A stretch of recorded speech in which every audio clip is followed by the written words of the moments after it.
কলিকাতা বিশ্ববিদ্যালয় BA first সেমিস্টারে সকল ইতিহাসে অনার্স এবং জেনারেল পরীক্ষার্থী বন্ধুদের জন্য তোমাদের আজকে ইতিহাসের উপর থেকে একটি লাস্ট মিনিট ফাইনাল সাজেশন তুলে হচ্ছি। যে সাজেশনটি তোমাদের কাছে অত্যন্ত গুরুত্বপূর্ণ প্রশ্ন। এখানে যে প্রশ্নগুলো বলা হচ্ছে তোমরা কিন্তু চোখ বুঝে এখান থেকে সমস্ত প্রশ্ন কমন পাবে, তাই তোমরা ভিডিওটা ভালো করে দেখে নাও, বুঝে নাও এবং এই প্রশ্নগুলো যদি তৈরি করা না হয়ে থাকে খুব তাড়াতাড়ি কিন্তু তৈরি করে নিও, তাহলে কিন্তু তোমরা ভালো রেজাল্ট করতে পারবে। তো আজকে সাজেশনের মধ্যে 20 নম্বরের প্রশ্নগুলো আমরা প্রথমে বলছি। এখানে ভিভিআই কিছু প্রশ্ন লিখে দিয়েছি যেগুলো করলে কিন্তু আমরা শিওর কিন্তু কমন পাবে। তো 20 নম্বরের প্রশ্ন যেগুলো করতে হবে সেগুলো পর্ব আমরা দেখে নিই। প্রথম দাগে একের দাগে দেওয়া আছে যে প্রাচীন ভারতীয় ইতিহাসের উপাদান হিসাবে দেশীয় সাহিত্যের গুরুত্ব লেখো বা বিদেশি সাহিত্যের গুরুত্ব আলোচনা করো। অর্থাৎ দেশি এবং বিদেশি সাহিত্যের গুরুত্ব আলোচনা খুব ভালো করে করবে, এখান থেকে প্রশ্ন কিন্তু তোমাদের দেবে। দ্বিতীয় প্রশ্ন, প্রাচীন ভারতীয় ইতিহাস পুনর্গঠনে প্রত্নতাত্ত্বিক উপাদানের গুরুত্ব আলোচনা করো। খুব গুরুত্বপূর্ণ প্রশ্ন, তোমাদের শিওর আসবে, এরকম ভেবে নিয়ে খুব ভালো করে তৈরি করবে পরপর দুটি প্রশ্ন। তিনের দাগে তারপরে প্রশ্ন আছে হরপ্পা সভ্যতা পতনের মূল কারণ। হরপ্পা সভ্যতা থেকে এটি প্রশ্ন তোমাদের আসবে, তাই এখন তোমাদের হরপ্পা সভ্যতা পতনের যে মূল কারণগুলো আলোচনা করে সেটা খুব ভালো করে তোমরা এখান থেকে দেখবে। চার দাগে প্রশ্ন, মগধের উত্থানের পশ্চাতে ভৌগোলিক ও অর্থনৈতিক কারণগুলি আলোচনা করো। তারপর এই প্রশ্নটি ভালো করে দেখবে, এটা কিন্তু খুব গুরুত্বপূর্ণ তোমাদের প্রশ্ন। পাঁচের দাগে প্রশ্ন, সিন্ধু সভ্যতার অর্থনৈতিক ও ধর্মীয় জীবন আলোচনা করো। তারপরে এই প্রশ্নটি দেখবে, এটা তোমাদের মোটামুটি প্রশ্ন, তোমরা মোটামুটি ভাবে দেখে রেখো। ছয় দাগে প্রশ্ন, সিন্ধু বা হরপ্পা সভ্যতার বৈশিষ্ট্যগুলি লেখো, বা একটু অন্যরকম প্রশ্ন আর একটি আলাদা দিতে পারে হরপ্পা সভ্যতা নগর পরিকল্পনা আলোচনা করো। তো নগর পরিকল্পনা হরপ্পা সভ্যতার বৈশিষ্ট্যের মধ্যে একটি অংশ মাত্র, কিন্তু হরপ্পা সভ্যতার বৈশিষ্ট্য অনেকগুলো ভাগ আছে। তো যাই হোক, তোমার হরপ্পা সভ্যতার বৈশিষ্ট্যটা খুব ভালো করে দেখবে, তার সঙ্গে নগর পরিকল্পনা সম্পর্কেও ভালো করে দেখে রাখবে। এই প্রশ্নটা কিন্তু খুব গুরুত্বপূর্ণ প্রশ্ন, আসার সম্ভাবনা রয়েছে, সেই জন্য তোমাদেরকে বলে দিলাম, সবাই কিন্তু খুব গুরুত্ব সহকারে করবে। সাতের দাগের প্রশ্ন তোমাদের আছে যে প্রাগৈতিহাসিক ভারতে শিকারী ও খাদ্য সংগ্রহকারী আদিম মানবে খাদ্য উৎপাদন হয়ে ওঠার বিবর্তনের কথা উল্লেখ করো। খুব গুরুত্বপূর্ণ প্রশ্ন, সবাই ভালো করে দেখবে। তারপরে প্রশ্ন তোমাদের আছে যে আর্য সমস্যা সম্পর্কে আলোচনা করো, বা প্রশ্নটি অন্যভাবে দিতে পারে আবার আর্যদের আদি বাসস্থান সংক্রান্ত যে বিতর্ক রয়েছে তা আলোচনা করো। এটা তোমাদের মোটামুটি প্রশ্ন, একটু কঠিনের দিকে যদি প্রশ্ন হয় তাহলে দেওয়ার সম্ভাবনা রয়েছে, তোমরা এই প্রশ্নটি তৈরি করে রাখবে মোটামুটি ভাবে।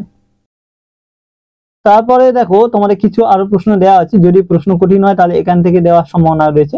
9 দাগে ঋগ বৈদিক যুগে অর্থনৈতিক, সামাজিক ও রাজনৈতিক জীবন আলোচনা করো। পরবর্তী বৈদিক যুগে এক্ষেত্রে কি পরিবর্তন লক্ষ্য করা যায়, বা একটু ঘুরিয়ে দিতে পারে প্রশ্নটি, পরবর্তী বৈদিক যুগের সামাজিক অবস্থা ঋগ বৈদিক যুগের তুলনায় কিভাবে পৃথক ছিল। তারপর এই প্রশ্নটি তোমরা দেখে রাখবে।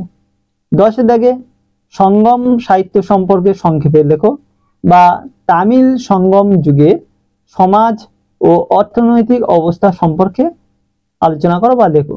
তারপর এই প্রশ্নটি দেখে রাখবে। এই 10টি প্রশ্ন তোমাদেরকে দেয়া হলো, এটা অনার্স এবং পাস উভয়ের জন্য তোমাদের সাজেশনটি রইল 20 নাম্বার, মানে বড় প্রশ্নগুলোর মধ্যে থেকে অনার্স থেকে 20 নাম্বার।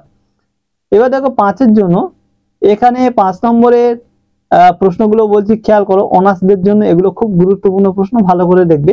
আমি তার সঙ্গে এগুলো দেওয়ার পরে জেনারেলরাও কোনগুলো গুরুত্ব দেবে সেগুলো বলে দেবো। তো প্রথম অনার্সরা দেখো এখানে তোমাদের জন্য এগুলো হরপ্পা সভ্যতা নগর পরিকল্পনা সম্পর্কে লেখো, এটা টিকা দিতে পারে, খুব গুরুত্বপূর্ণ। হিস্ট্রি ও ইতিহাসের মধ্যে পার্থক্য নির্ণয় করো, এটা অনার্স এবং জেনারেল উভয়ের জন্য গুরুত্বপূর্ণ প্রশ্ন, দুজনেই ভালো করে করবে। 3 দাগে প্রশ্ন হরপ্পা সভ্যতা ধর্ম সম্পর্কে একটি টিকা লেখো, এগুলো উভয়ই করবে। 4 দাগে নব্য প্রস্তর যুগের বৈশিষ্ট্য আর মধ্যপ্রস্তর যুগের বৈশিষ্ট্য, খুব ভালো করে দেখবে। এর মধ্যে তোমাদের কিন্তু নব্য প্রস্তর যুগের বৈশিষ্ট্যটা হচ্ছে সবচেয়ে বেশি গুরুত্বপূর্ণ, আবার মধ্যপ্রস্তরটাও মোটামুটি ভাবে দেখে রেখো। দুটো করলে আশা করছি এখান থেকে একটি প্রশ্ন টিকা স্বরূপ আসবে। তো অনার্স দা জেনারেল উভয়ে কিন্তু এগুলো করবে। 5 দাগে প্রশ্ন আলেকজান্ডারের ভারত আক্রমণের কারণ ও ফলাফল লেখো, খুব গুরুত্বপূর্ণ প্রশ্ন, ভালো করে দেখবে উভয়ই অনার্স জেনারেল। আর একটি প্রশ্ন এখানে দেখো মেহেরগড় সংস্কৃতি সম্পর্কে কি জানো, এটা অনার্স ক্যান্ডিডেটরা দেখে রাখবে। 6 দাগে আজীবক ধর্ম সম্পর্কে টিকা লেখো, এটা খুব গুরুত্বপূর্ণ অনার্সদের জন্য, অনার্সরা এটা ভালো করে দেখে রাখবে। 7 দাগে চতুরাশ্রম প্রথা সম্পর্কে টিকা লেখো বা অষ্টাঙ্গিক মার্গ সম্পর্কে টিকা লেখো, দুটো আলাদা কিন্তু। তো এই দুটি প্রশ্ন থেকে আসার সম্ভাবনা রয়েছে, এটা পাস এবং অনার্স উভয়ের জন্য গুরুত্বপূর্ণ দেখে রাখবে। এইগুলো হয়ে গেলে খুব গুরুত্বপূর্ণ। এবারে কিছু অনার্সদের জন্য কিছু আলাদা প্রশ্ন আছে। ষোড়শ মহাজনপদ সম্পর্কে টিকা লেখো, চিত্রিত ধূসর মৃৎপাত্রের বৈশিষ্ট্য কি ছিল তা লেখো, বৌদ্ধ ধর্মকে কেন প্রতিবাদী ধর্ম বলা হয় কেন, এটাও ভালো প্রশ্ন দেখে রাখবে।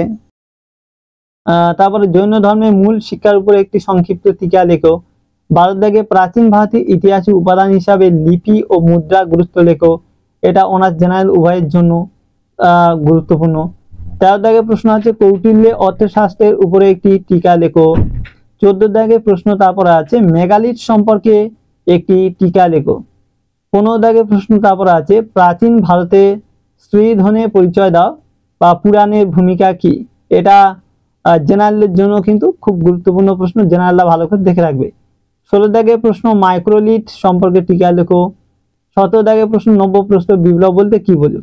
এই প্রশ্নগুলো সবগুলোই অনার্সরা করা অবশ্যই করবে, আর কিছু কিছু যেগুলো ভিভিআই লিখে দিয়েছে ওগুলো অনার্স জেনারেল যেভাবে বললাম উভয়ের জন্য এটা করে রাখবে। এবারে জেনারেলের জন্য কিছু আলাদা ধরনের টিকা এসে থাকে, সেগুলো আমি বলছি, একটু খেয়াল করো।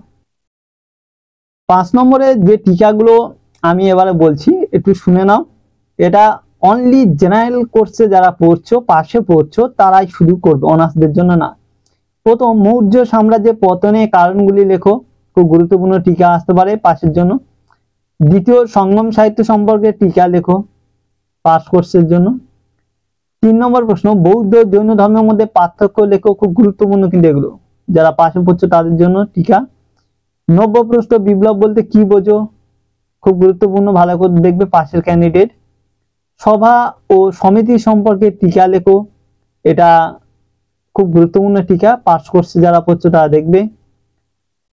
আর নব্যপ্রস্তর যুগে বৈশিষ্ট্য বলেই দিলাম, এটা করতে হবে, খুব গুরুত্বপূর্ণ। ইতিহাসে উপাদান হিসাবে মুদ্রা ও লিপির গুরুত্ব লেখো, এটা পাস কোর্সের জন্য খুব গুরুত্বপূর্ণ। বৈদিক যুগে জাতিভেদ প্রথা বা বর্ণাশ্রম সম্পর্কে টিকা লেখো, এটা পাস কোর্সের জন্য খুব গুরুত্বপূর্ণ টিকা। ভারতে আলেকজান্ডার জয়লাভের কারণ বিশ্লেষণ করো, এটাও তোমরা ভালো করে দেখবে, এটা হচ্ছে তোমাদের গুরুত্বপূর্ণ টিকা দাবি রাখছে, ভালো করে দেখবে। তারপরে হচ্ছে অশোকের ধর্ম বলতে কি বোঝো, এই প্রশ্নটি দেখবে, এটাও তোমাদের পাস কোর্সের জন্য খুব গুরুত্বপূর্ণ টিকা। আর গান্ধার শিল্প সম্পর্কে টিকা লেখো। এই কয়টি টিকা হচ্ছে যারা পাস কোর্সে পড়ছো তার জন্য খুব গুরুত্বপূর্ণ টিকা, ভালো করে দেবো। তো যেভাবে বলে দিলাম উভয়ের জন্য সেই মতো করো, তাহলে তোমরা কিন্তু শিওর সব কমন পেয়ে যাবে। তো আজকে ভিডিওটা বন্ধুরা এখানে শেষ করছি, পরবর্তী ভিডিওতে আবার দেখা হবে। সবাই ভালো থেকো, সুস্থ থেকো, ভালো করে পরীক্ষা দিও।